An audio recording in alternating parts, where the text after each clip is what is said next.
Yun, parang lalagyan lang natin to ng outline. So, pwede nang pa-box na.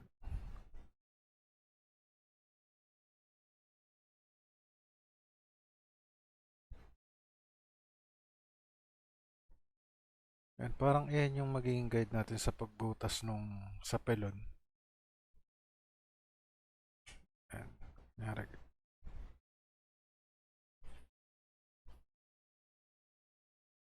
So, pwede natin, ano na lang. Go type. 00.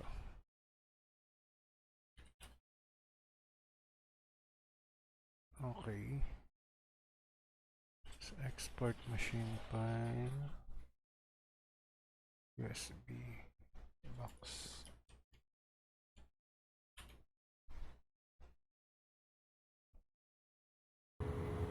Copy natin yun.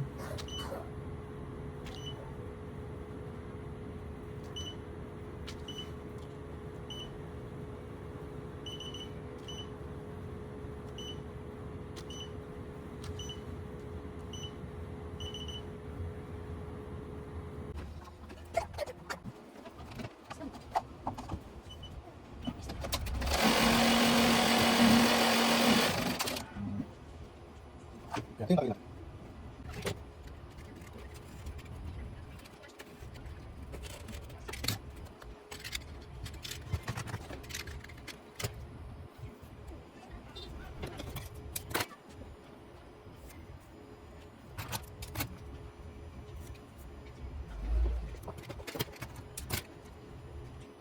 Dali lang nakating ng gilid. Wala na. Nasa akin yung So, pwede na natin idikit yung retaso natin ng mga tela.